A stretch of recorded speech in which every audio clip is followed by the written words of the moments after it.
The what audience we has did. no idea what they're in for. I know. That was Because a starting on point. On purpose, we're just showing little pieces. We're not going to show them. You got to go see the movie. I'm here to say that they have no idea what they're in for.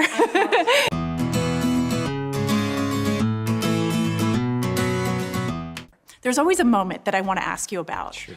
And in this trailer, there was a moment that stood out to me. It was the moment where you jump off something, a platform, into the water. And I think it's the first time you've done an air run. We've seen you run in films many times, but we've never seen you do an air run. So just the perfection of it and the emotion behind it, could you break that down? That was high. Was it? I came up with that thing. I said, "This is really high. It doesn't look that high in the shot." It was really high. Like, I better hit the water correct, as I'm going and sprinting across into the water. But I mean, it's one of the fun things I like doing is I do jump off cliffs into the water. We'd go go camping at Lake Powell. But yeah, it was a lot of fun doing that. It's incredible. And that's just the jumping off point, like I said, metaphorically into what I think are the most complex, and I think probably the most, you even said this, the most physically taxing of the franchise. Most definitely. Of the franchise, of the things that I do, I mean, I fly airplanes and jets and motorcycles and all kinds of stuff. And I'm in my personal life, I climb mountains and I'm paragliding and speed flying. And this, when McHugh and I were going through it, we talked about submarines for a long time. We talked about aerial sequences, and I remember seeing them as a kid and really wanted to do that. And it was very, very demanding. Figuring it out, we start out these things, and then we're in the middle of it. I'm like, okay, this is a bad idea. Where do I sign up? This is a bad idea. Where do I sign up? And then there was days where, we were in Africa. We had to go to Africa twice to get it, just because we released Top Gun Maverick in the middle of this. And, these films, it was 7 years in development. We made these movies through the pandemic and 2 strikes. And we ended up having to go back because of weather in Africa.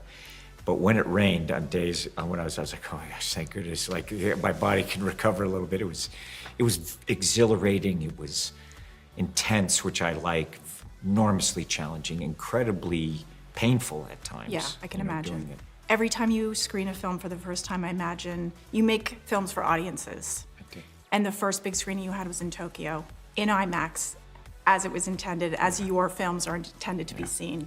So what is that experience like for you to watch it with an audience in that sort of a format? Well, it takes me back, obviously, to the first time I was in that country, or the first time I've been in these theaters. And it was always really important to me to travel the world and share our culture and our filmmaking. And so that's why I kind of came up with the red carpet premieres and global premieres and stuff, to push that out for our industry. And being there in Japan with Q sitting next to me, as he always sits next to me as we're doing it, and the family, is off there, and the actors that were there, that was the first time they saw the film. Yeah. So we wanted to wait and show it to them there. It was really beautiful. It was to see it on that screen, to hear, the woman there that does the subtitles. I've known her since I was a kid, and Toda-san. She's born on the same day as I was. So anyway, we're watching it, and then to see the crowd reaction was exceptional. To see, I had the actors in front of me so that, they would given their heart and soul to this. And, I love them, and I'm very grateful for knowing them, for their efforts. And, McHugh and I were just sitting there, because we've spent so much time with the movie for years. We're editing and music and score. Then to see them have that experience, and then the audience. You always lean over to McHugh at the end of the first screening, and you say, "We can do better." Yes. Did you do it this time? Of course I did. Did you do it this time? Of course I did.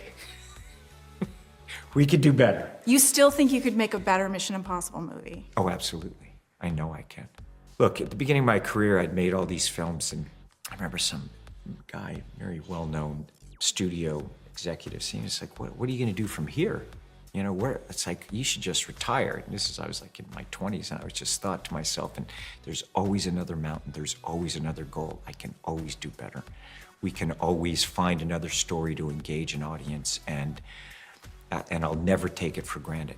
You see, and I think that, I guess, sometimes do you ever reflect on your body of work? And yes, I can look at it and go, and I know I never took a day for granted, ever. And I never took for granted the audience, what I was doing, the people I'm working with, you know, every moment. And that's how I feel. I know that we can always take a story and create something special out of it. It just takes that kind of intention and effort and know-how and just, you know, hard work to do it that I love doing. When they called rap on Ethan Hunt, what was that moment like for you? That was awesome. I was like, but, you know, we just know, like, we're just still working. For me, it's, you know, I'm producing these movies, so it's never that. We're always on to the next. Yeah. And I'm already, like, I've already shot a film with Alejandro Iñárritu, Yes. and McHugh and I are working on several films. So for me, it's always the next mountain to climb. It's, Yes. while I'm working on one film, I'm generally and post on the one that I finished before and prepping the next one. So it's a constant create, and I don't ever stop. The wing walk, you wanted Yes. to do it since you were 8 years old. Yeah, I was even younger. I don't know what age I was when I saw it. And I remember those aircraft and seeing them do it. And those aircraft, you know, were traveling a lot slower than Yeah. these airplanes. I mean, the Stearman, these are 80-year-old aircraft.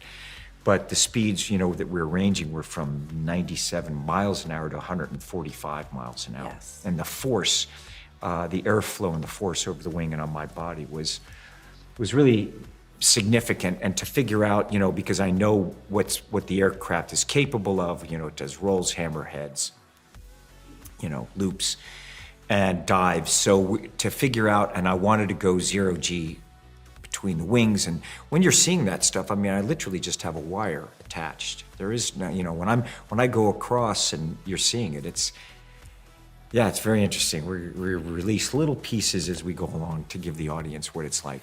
The what audience we has did. no idea what they're in for. That was a Because that was we're a not starting on point. on purpose, we're just showing little pieces. We're not going to show them. You got to go see the movie. I'm here to say that they have no idea what they're in for. Thank so you, much. Tom.